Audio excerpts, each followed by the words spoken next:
আমার এক মাস্টারমশাই কোনোদিন কারোর গায়ে হাত তুলতেন না। একদিন সেই মাস্টারমশাই মেজাজ হারিয়ে চড় মারলেন এক ছাত্রকে।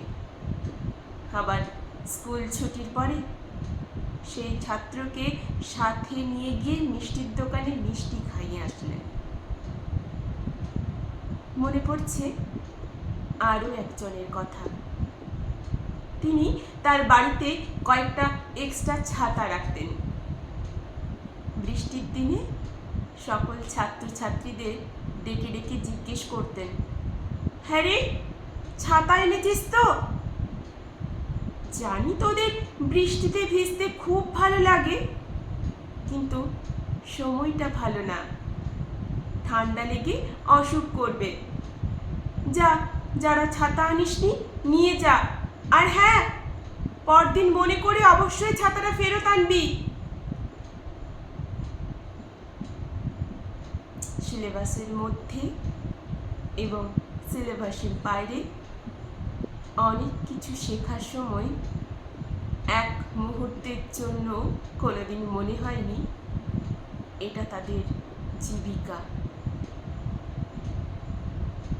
ছাত্রের কাছে হেরে গিয়ে যে শিক্ষক আনন্দে কেঁদে ফেলেন বা ছাত্রকে শাস্তি দিতে গিয়ে যে শিক্ষকের চোখ ছলছল করে, শিক্ষকতা শুধুমাত্র তার কাছে জীবিকা নয়,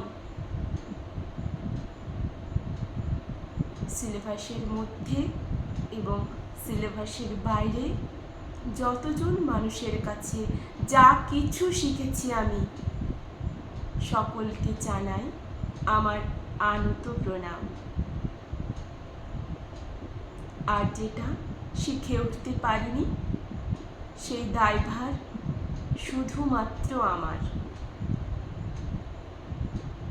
তার জন্য যে কোনো শাস্তি মাথা পেতে নিতে রাজি আছি।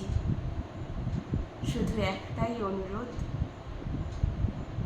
যে ছাতাটা সেদিন দিয়েছিলেন ওটা ফেরত চাইবেন না।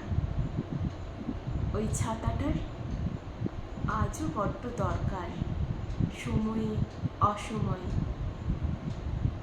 ওই ছাতার নিচে আজীবন যেন ছাত্র হয়ে থাকতে পারি। ভালো থাকবেন স্যার, সুস্থ থাকবেন আপনারা সবাই। কণ্ঠে শম্পা ব্যানার্জি।